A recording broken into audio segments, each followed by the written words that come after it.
If you were to ask any of the guilty parties who raped April Hawley, they would say, I don't know anything about what you're talking about. If you were to ask any of the guilty parties who raped Michelle Smith, they would say, I don't know anything about what you are talking about. If you were to ask the guilty parties who raped Kelly Miller, they would say, I don't know anything about what you are talking about. If you were to ask any of the guilty parties who raped Lee Trinh or had anything to do with her being raped, they'd say, I don't know anything about what you're talking about. If you were to ask any of the engineers who attempted to rape Han Wong at a post office in Austin, Texas, they'd say, I don't know nothing about what you're talking about. Right, Bill Bartol. If you were to ask any of the people who sacrificed Brett Finnerty, me, through hypnotism and faking deaths and torture, none of the guilty parties will ever tell the truth because they don't want to go to jail for what they have done.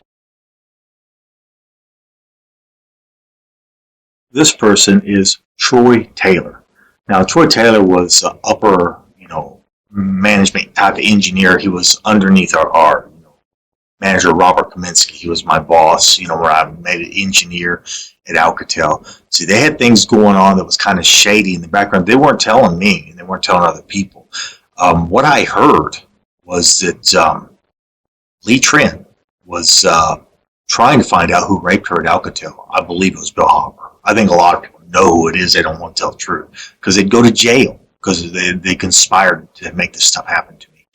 But Troy Taylor, I heard he was walking her around trying to find stuff out. He was asking her questions. What this? And I heard he was the last person. He took her into a restaurant and he raped her in a restaurant.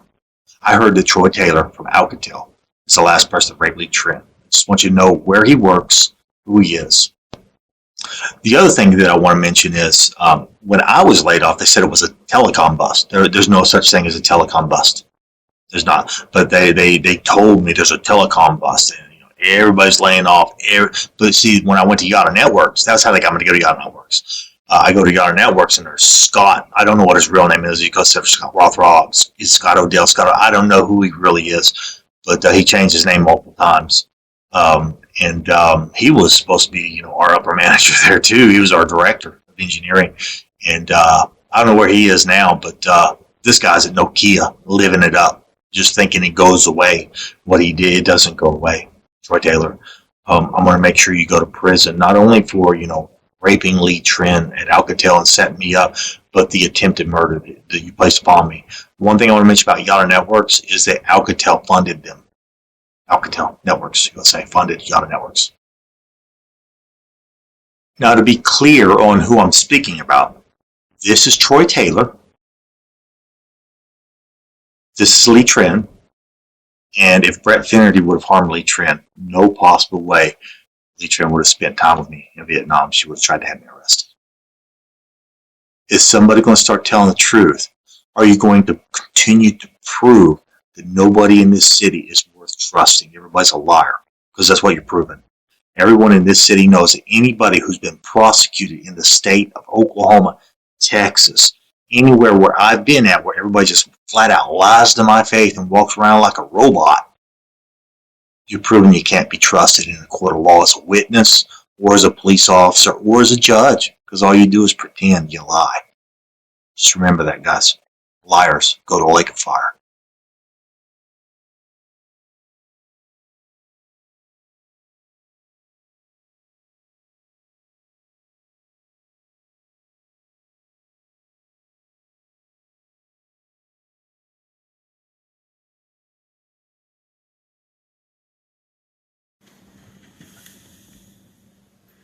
I remember around the year 1989, I saw something like this on TV. And Tommy Duncan looked at me and goes, I know what you're thinking, Brad. It's not me. I know what you're thinking. I was like, but you just came back from Detroit. It was a police convention or something like that. He goes, I know what you're thinking, Brett. It's not me. But I heard someone came and talked to you too. I can't remember everything that happened because you guys know how to use hypnotism and stuff like that, but I remember that incident where you kept saying, I know what you're thinking, Brett. It's not me.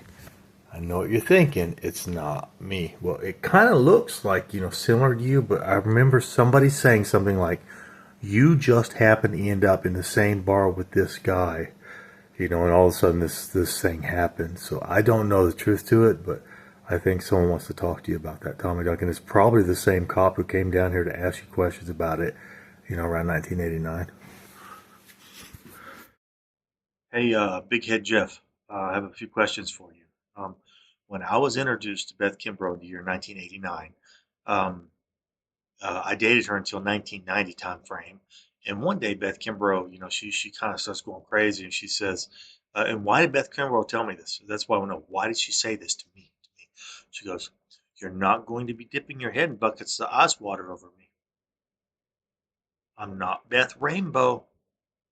I kept asking her what she meant. And she said, "Jeff Hunt said you're going to be dipping your head in buckets of ice water over me." What does she mean by that, Jeff Hunt? Because to me, that sounds just like something that comes out of, this little interview they have with Joe Rogan about Lackland, Air Force Base, the MK Ultra project. And I'm going to play these little samples for you, Jeff Hunt, but this kind of links you and Sean Finnerty and Lone Grove into me being hypnotized on Lackland Air Force Base. Was Beth Rainbow. I mean, I have all the testimony. There was actually a trial, a retrial, and sentencing. And every time it came up, it was really frustrating because he never testified. So it was either his wife or his mother who would talk about it. It was mostly his mother saying, well, all I knew was they wanted him to be involved in this 2-year study to try to relieve his migraines. He would have such horrible migraines, he would put his head in buckets of ice water. It raises huge questions about this was an experiment gone wrong, that he was part of one of these experiments at Lackland Air Force Base. Now, Jeff Hunt, to be perfectly clear on who I'm speaking about, you are Jeff Hunt. I am Brett Finnerty. This person here is Beth Kimbrough. And you've known what you've done to me all this time, me and April, Shane. All these people have been hurt because you don't want to tell the truth, because now you've got a family. Why won't you tell the truth, Jeff Hunt? Because you were at the Daytona race where Dale Earnhardt Sr. faked his death. He got out of the race car, waved to the crowd, got in the ambulance on his own will, of his own 2 feet, and then drove away, and he was still alive. But then they announced later that he died on impact. You were there February 18th, 2001. And your cousin Greg Biffle is a NASCAR driver, so he knows the truth too.